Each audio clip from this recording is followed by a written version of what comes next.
When the boy pushed open the courtroom door, they thought it was just another parking ticket. He didn't shuffle in. He walked straight down the aisle, shoulders squared, chin slightly raised, one hand buried in the pocket of his hoodie, the other holding a softening ice cream cone. He passed the officer and the silence sign without a glance, and swept the room with a quick, hard look that said he didn't owe anyone respect. A woman hugged a bundle of envelopes.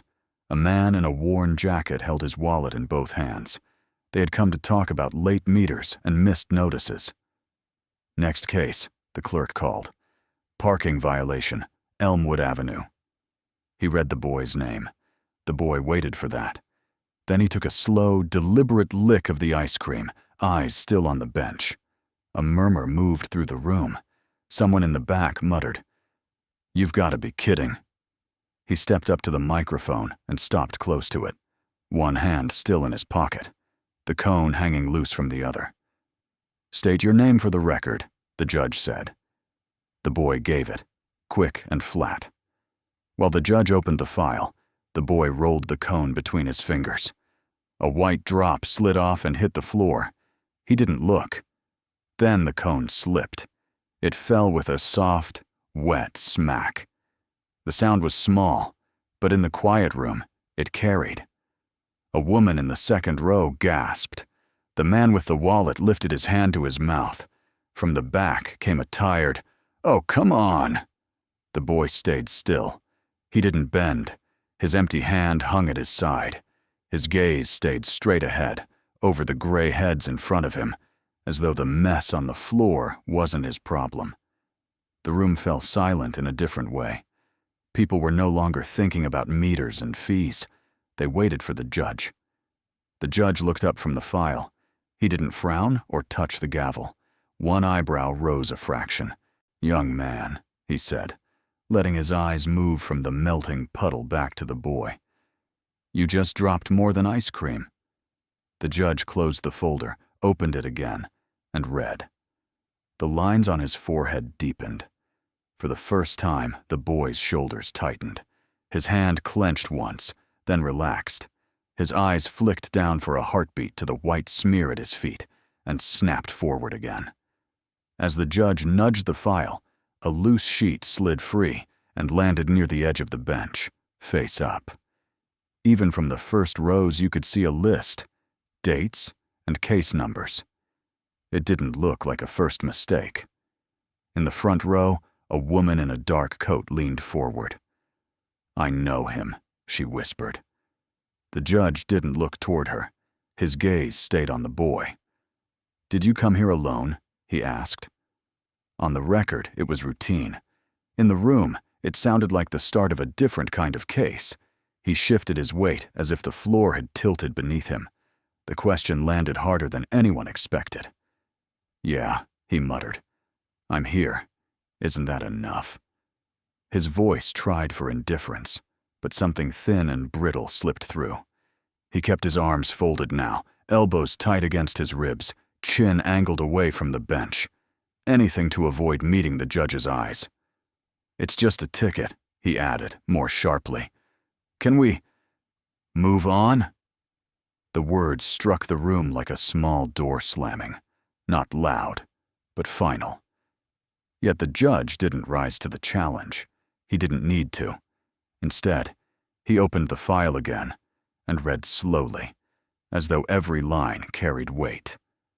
"I have here," the judge said, "several notices of missed hearings." The boy's jaw tightened. "And a note from your school regarding unresolved disciplinary issues." A muscle twitched along the boy's cheek. "And a record of your mother's work hours." That stopped him. The judge looked up. 2 jobs, overnight shifts. She wasn't informed you'd be here today. The boy's shoulders rose as if bracing against a blow. You don't get to talk about her." His voice cracked on the last word. He swallowed hard, wiped his palm against his jeans, then forced his arms back into a defensive fold. From the second row, the woman who'd whispered earlier hesitated, then raised her hand halfway. "Your Honor, I live 2 houses down." The boy's head snapped around. His stare was sharp enough to make her lower her hand instantly. She sat stiffly, eyes forward. The judge noticed the exchange but said nothing about it. "Why isn't your mother here?" he asked instead. The boy looked down, not at the judge, not at the rows of people watching him, but at the melting splatter near his shoes. A tiny current of melted ice cream ran toward the microphone stand. He didn't blink when he said, barely above a whisper, "She doesn't know I'm here." The words hung in the air like something fragile, ready to shatter. "Then who told you to come?" the judge asked. No accusation in the tone, only quiet calculation. The boy's hand drifted to the side of his neck, rubbing a spot as though the skin there suddenly stung. "I just came." "That's not what you said earlier," the judge replied. "You said someone made you?" A beat of silence.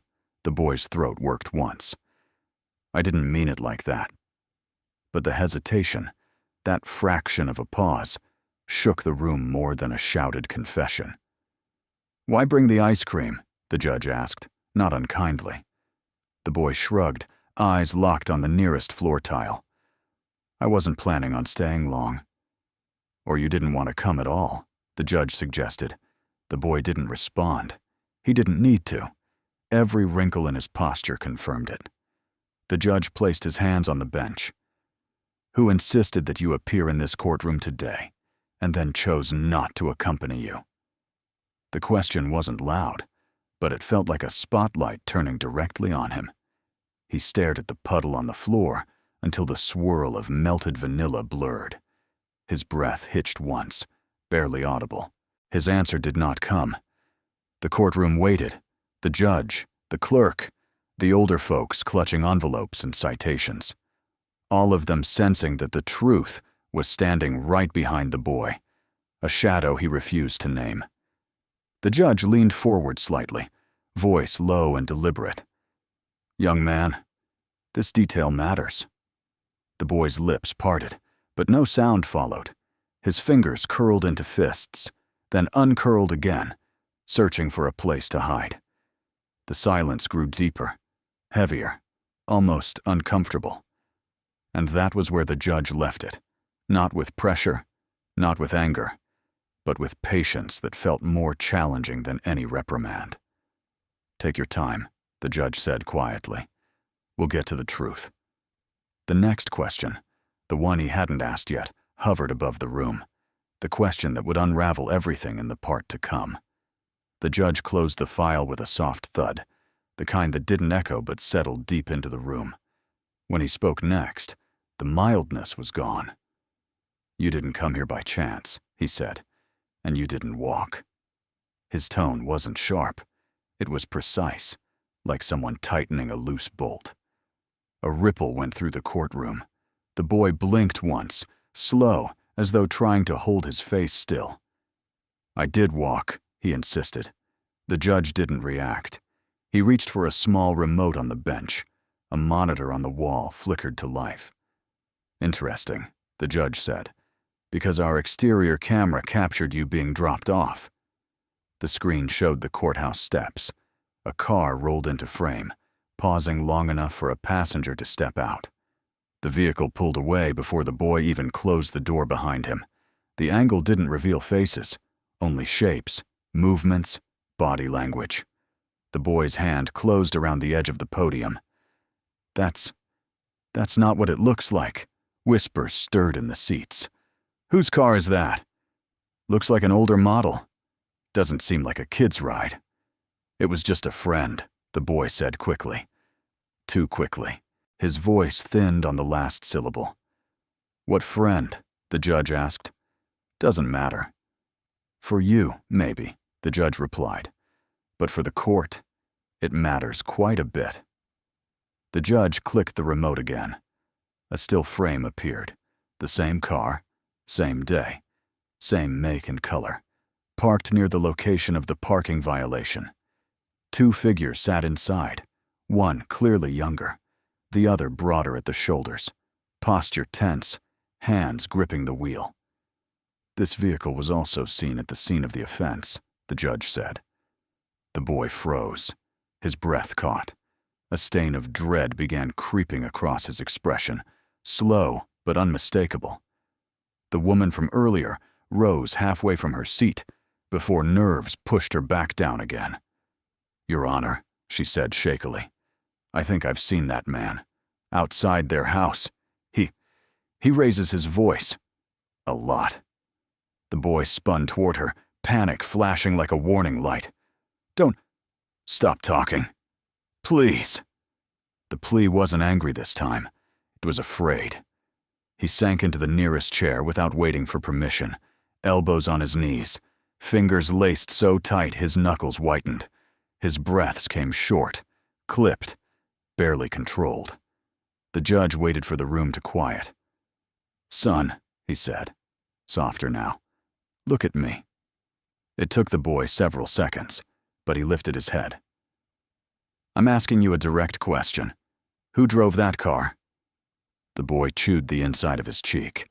His eyes darted once toward the courtroom door, the way someone looks when they consider running, but know they won't make it. "Just tell the truth," the judge urged. "It's the only thing that will help you right now." The boy swallowed hard. "I shouldn't say." "That," the judge answered, "already says a great deal." The tension in the courtroom thickened. The older folks leaned in, not from curiosity, but from a kind of protective concern that only comes with age. The judge placed both hands on the bench. "Last time I'll ask, who brought you here today?" A long, trembling breath left the boy. He stared at the floor, at the pale streak of melted ice cream spreading into the grain of the wood. Then he said it. "My mom's boyfriend." The words fell heavily, without drama, without volume, just truth, raw and thin. "He told me I had to come," the boy continued, "and that if I didn't, it'd be worse." The courtroom went still, not silent, but still. As if the very air paused, the judge's expression shifted, not in anger, but in understanding. Something in the room changed with him, the sense that the case had just stepped out of the realm of tickets and time limits and into something far deeper. The judge didn't write anything down. He didn't need to. "Thank you," he said quietly. "Now we can begin to address what's really going on." The judge didn't move for a moment. He let the admission settle, letting everyone in the room understand that the case had shifted onto new ground entirely.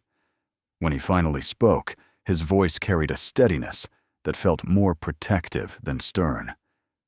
"This is no longer a discussion about a parking ticket," he said. "This is a matter of safety." A hush fell over the courtroom, not fearful, but heavy with concern. Even those who'd come to argue about expired meters were now leaning forward, threads of empathy stirring in their expressions. The boy kept his eyes on the floor. He seemed smaller than before, as if the truth had pulled something out of him. "How long has he pressured you?" the judge asked gently. The boy didn't answer. His lips pressed together, the muscles around his jaw taut. Silence formed a wall around him. The judge didn't break it with impatience. "Was he present the day the car was parked illegally?" he asked instead. A tiny, involuntary nod, barely visible, broke through the boy's composure. The reaction in the courtroom was immediate. An older man exhaled sharply. Someone whispered, "Lord, help him," under their breath. The judge continued, careful not to overwhelm him. "People often hide these situations," he said.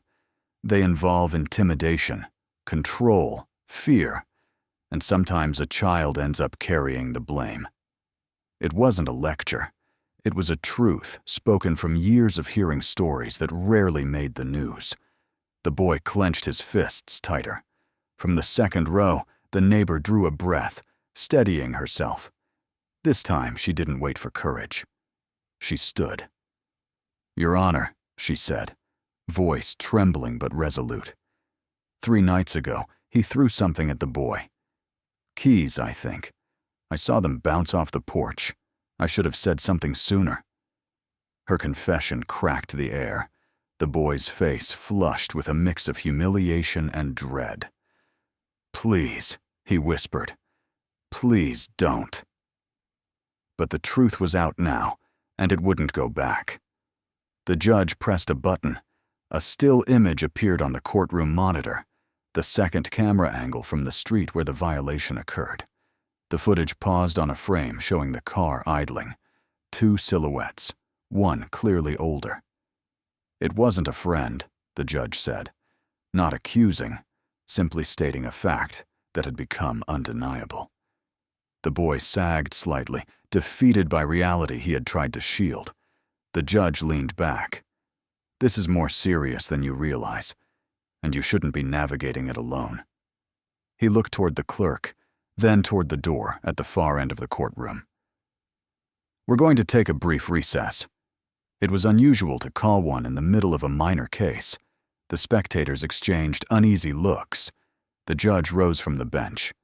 Then, something unexpected, he gestured to one of the courthouse staff members and spoke to them quietly. No one else heard the words, but the staffer nodded and left the room with brisk purpose. A ripple of curiosity swept the room, but the boy didn't notice. He sat hunched, eyes fixed on the legs of the microphone stand, as if afraid to move or breathe. The judge paused before exiting, his gaze lingering on the boy, not with pity, but with determination. "We'll continue shortly," he said. Then the door closed behind him. No one talked. No one shuffled papers. The only sound was the faint hum of the courtroom lights and the ticking of a distant wall clock. People understood instinctively that something important had started moving behind the scenes. Something meant to protect a child who had walked in with nothing but a parking ticket and a melting ice cream cone. Whatever came next, it was clear this case wasn't returning to what it had been before. The judge had shifted the course, and now the truth had room to surface. When the judge stepped back into the courtroom, he carried none of the casual calm he'd shown earlier. His expression wasn't angry. It was focused, like someone who had gathered facts and now intended to use them. He took his seat, folded his hands, and addressed the boy directly. "I spoke with the officer who handled your citation," he said, "and he shared something important." The boy stiffened. His fingers, clasped together since the recess began, tightened until his knuckles turned pale. The judge continued, voice steady and low, as if speaking to the boy alone despite the full room watching. "He told me you came to the courthouse on 2 separate days before today and didn't go inside." A ripple of surprise moved through the room. The boy's eyes darted toward the bench, startled. "He also mentioned he saw a man, older, loud, arguing with you in the parking lot last week. He wasn't sure what it meant then."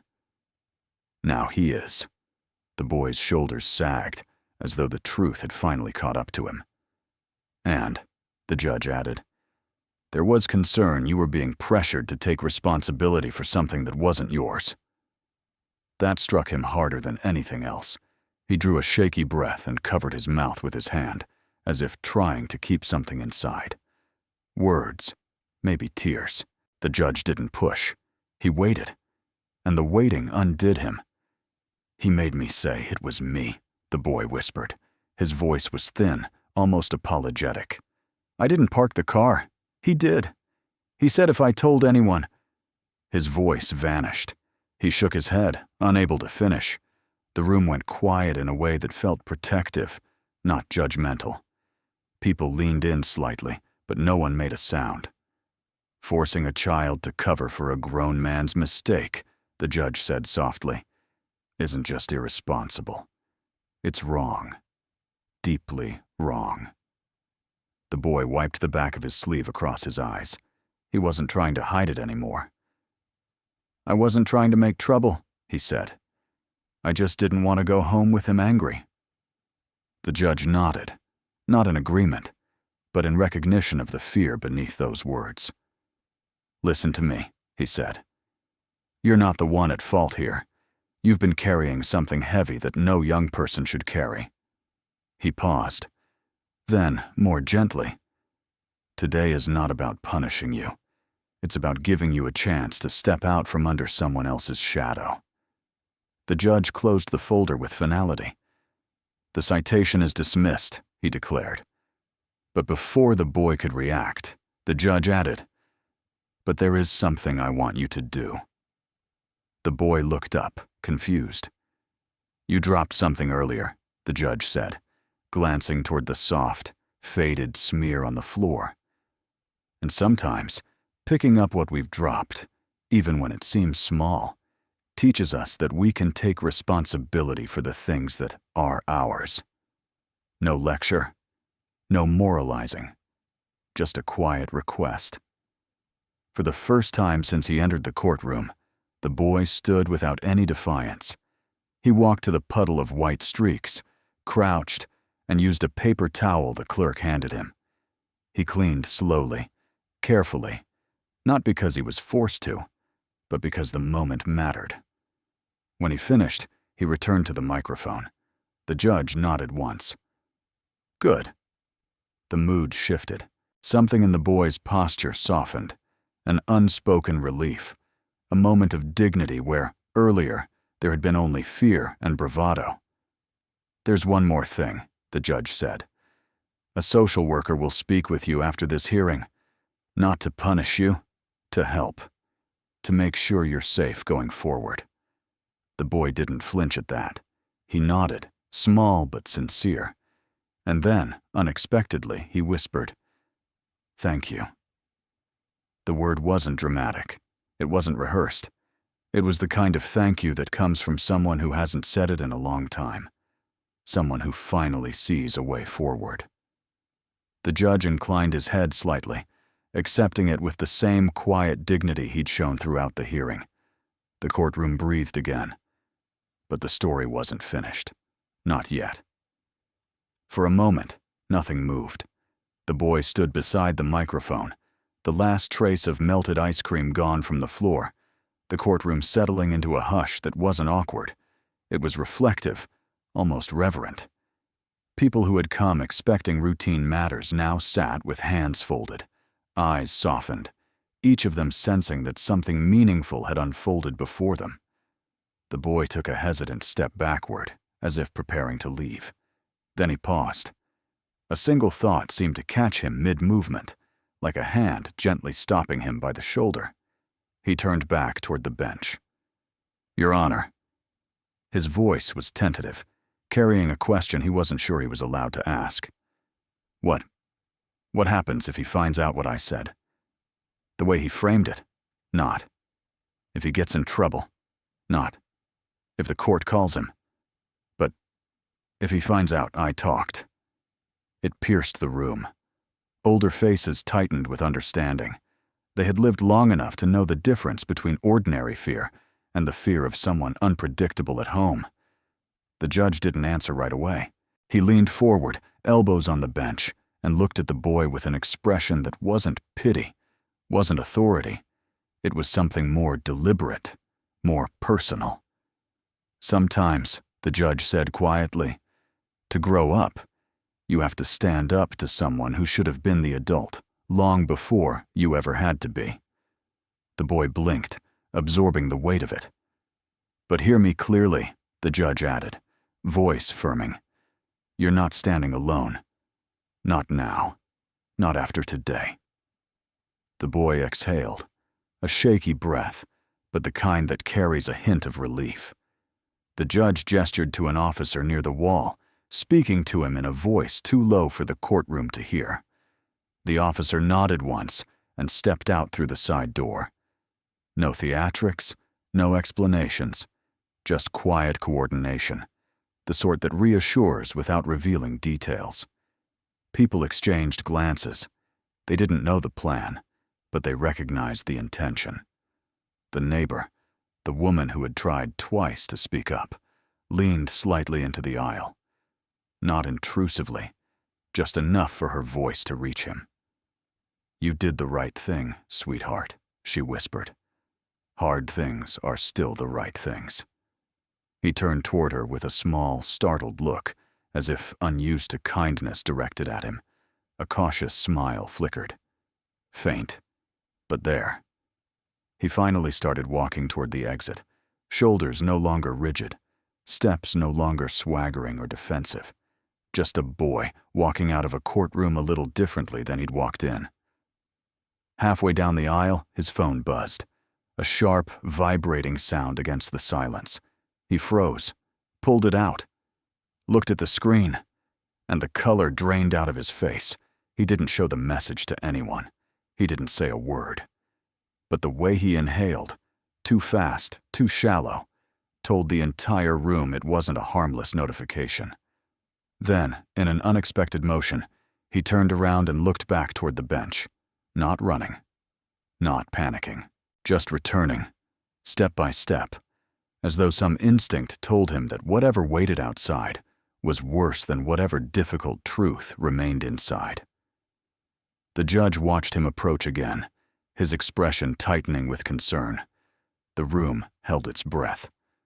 The boy reached the microphone, swallowed, then lifted his eyes. I think you need to see this," he said. The story stopped there, hanging in the air, on the edge of something bigger, leaving the room suspended in a moment that promised more than anyone had come expecting when they walked in with envelopes and citations and everyday troubles. Nothing about this had been just a parking ticket, and now everyone knew it.